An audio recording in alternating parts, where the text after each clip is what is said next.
పలువురు ప్రముఖులు బుధవారం తిరుమల శ్రీ వెంకటేశ్వర స్వామి వారిని దర్శించుకుని ప్రత్యేక పూజల్లో పాల్గొన్నారు. మాజీ క్రికెటర్ చాముండేశ్వరినాథ్, పాండిచేరి మంత్రి మల్లాడి కృష్ణారావు, ఎంపీ బైరెడ్డి శబరి, తెలంగాణ మాజీ మంత్రి పువ్వాడ అజయ్ కుమార్ శ్రీవారిని దర్శించుకున్నారు. ఆలయ అధికారులు వారికి స్వాగతం పలికి దర్శన ఏర్పాట్లు చేశారు. దర్శన అనంతరం రంగనాయకుల మండపంలో వేద పండితులు వేదాశీర్వచనం అందించగా టీటీడీ అధికారులు శ్రీవారి తీర్థ ప్రసాదాలు, చిత్రపటాలను అందజేశారు. ప్రముఖులు స్వామివారి ఆశీస్సులు పొందిన అనంతరం తిరుమల నుంచి బయలుదేరారు.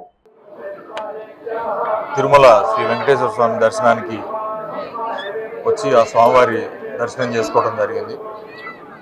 చాలా సంతోషం. ఇరు రాష్ట్రాలు, ఇటు ఆంధ్రప్రదేశ్, అటు తెలంగాణ అభివృద్ధిలో రెండు రాష్ట్రాలుగా విడిపోయినా కూడా అభివృద్ధిలో అద్భుతంగా ముందుకు తీసుకుపోతా ఉన్నాయి. ఈరోజు తిరుపతిలో లేదా తిరుమలలో జరిగిన అభివృద్ధి ఏదైతే ఉన్నదో అది చూస్తూ ఉంటే ఈ దేవస్థానం సన్నిధిలో దాదాపు 30 సంవత్సరాల నుంచి చూస్తూ ఉన్నాం. మా నాన్నగారు పువ్వాడ నాగేశ్వరరావు గారు మరి సిపిఐ ఫ్లోర్ లీడర్ ఉన్నప్పుడు, పిఎస్సి మెంబర్గా ఉన్నప్పుడు అప్పటి నుంచి కూడా కమిటీస్తో వచ్చేవాళ్ళం. ఈ స్వామివారి ఆశీర్వాదం మెండుగా మా కుటుంబం మీద, అలాగే మా ప్రాంత ప్రజల మీద కూడా మెండుగా ఉంది.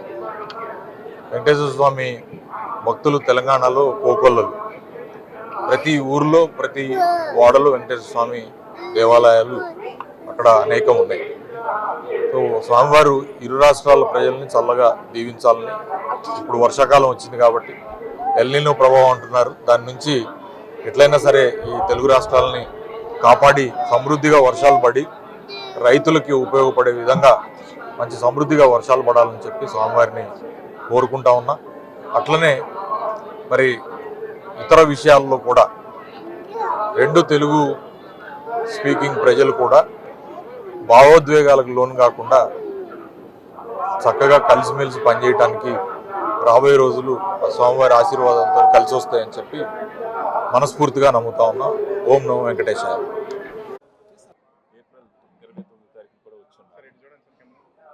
నేను సహజంగా కానీ నా భార్య కానీ వెంకటేశ్వర స్వామి భక్తులు. యానం నుంచి తిరుపతి వరకు వేలాది మందితో నడిచి వచ్చిన వ్యక్తులు మేము. యానంలో కూడా వెంకటేశ్వర స్వామి గుడి 20 కోట్ల రూపాయలతో కట్టిస్తున్నాం. ఇవాళ సెకండ్ ఇన్స్టాల్మెంటు ఈఓ గారికి ఇంకో 10 నిమిషాల్లో ఇవ్వబోతున్నాం. అంటే తిరుపతి దేవస్థానానికి మేము డబ్బు ఇచ్చి వారి ద్వారాగా కట్టి మాకు ఏర్పాటు చేసేలాగా ఉన్న అగ్రిమెంట్ని. అలాగే నాకు ప్రజలకు ఏమైతే ఇచ్చానో నా పోర్ట్ఫోలియో సంబంధించి నా యానం కానీ పాండిచేరి కార్యక్రమాలు మాది ప్రజలకి అన్నీ కూడా మంచిగా చేసేలాగా ఇవ్వాలని, మంచి ఆరోగ్యం ఇవ్వాలని, ఎవరికి అన్యాయం చేయకుండా, ఎవరి దగ్గర చేయి చాపకుండా ఇన్నాళ్ళు రాజకీయాల్లో ఉన్నాను. ఇప్పుడు కూడా దేవుడు నన్ను బుర్ర మార్చకుండా ఆ విధంగా ఉండేలాగా అని మనస్ఫూర్తిగా కోరుకున్నాను. తిరుమలలో ఆ వెంకటేశ్వర స్వామిని దర్శించుకొని 2 సంవత్సరాలు పూర్తి కావడంతో 2 సంవత్సరాల సుపరిపాలన ఎలా ఉంది అని అందరూ చూసిందే. ఈరోజు ప్రజలందరూ సంతోషంగా ఉండాలని, రైతులు ప్రతి ఒక్కరూ సంతోషంగా ఉండాలని దేవుణ్ణి మనస్ఫూర్తిగా కోరుకుంటూ ఈరోజు ఆ వెంకటేశ్వర స్వామిని దర్శించుకోవడం జరిగింది. అందరికి కూడా wishing you all the very best. Thank you.